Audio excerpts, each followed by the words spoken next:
شروع کوم په رب ذوالجلال چې ډېر بخښونکی او مهربانه دی. اورېدونکو زه یم منظور تاثیر.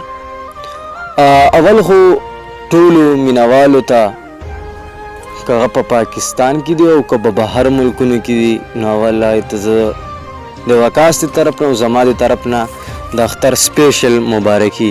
اورېدونکو مختصر خبره درته کومه چې د اختر ورځې دي. د اختر ورځو په حوالې سره یو وړوکی میسج درکول غواړم چې کم خلک چې ټور ته وځي د کور نه سیل ته وځي نو یقینا دا ورځې د خوشحالۍ دی. الله تعالی په موږ خوشحالي راوستې ده نو پکار دی چې موږ پکې څه انجوای وکړو خوشحالي پکې وکړو. خو اکثریت په تاسو ګورم په دې روډونو باندې موټر سایکل ډېر تیزۍ سره ځي او ډېر رش وي نو داسې کول نه دي پکار. موږ به د اول خپل ځان خیال هم ساتو او د بل ځان به هم خیال ساتو.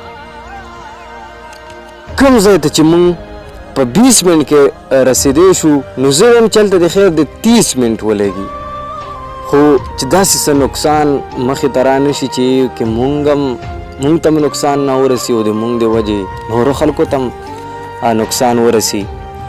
او بله خبره ده چې کوم کس د کور نه راوځي هغوی زه سیل ته ځم دی په جیب کې وګوري ما سره 5000 روپۍ دي نو لږ په زړه کې دې داسې سوچ هم وکړي چې داسې څوک هم شته دی چې هغه د بل لاس ته ګوري هغه په تن باندې کپړې هغه پردی دي او په خپو کې کیړی هغه پردی دي او په سر باندې ټوپی چې دا پردی ده نو دا سوچ دم لږ په زړه کې راولي چې زه 5000 روپۍ وړم خو نه دا زر نه صحیح 4000 به یوسم دا زر ده ته ورکړه.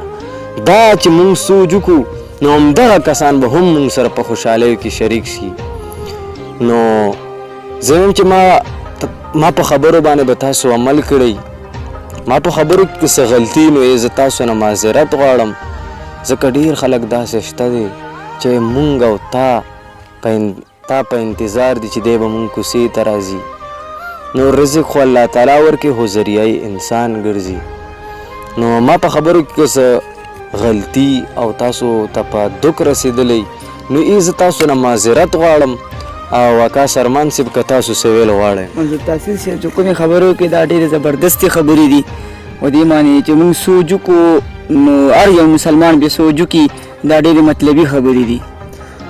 اورېدونکو نور به تاسو زه وخت نه خرابوم ځکه تاسو یی چرته م یا به تاسو وایي په خوشحالیو کې یو سکون وخت به تېروئ د راحتو د چین وخت به تېروئ دغه خوشحالۍ زه تاسو باندې نه خرابول غواړم.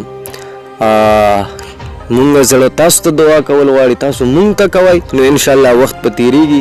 منظور تاثیر صاحب تاسو نه اخلي اجازت د الله پامان. अगर आप इस चैनल को सब्सक्राइब नहीं किए हैं तो प्लीज सब्सक्राइब जरूर करें और बेल बटन घंटी को दबाना ना भूलें.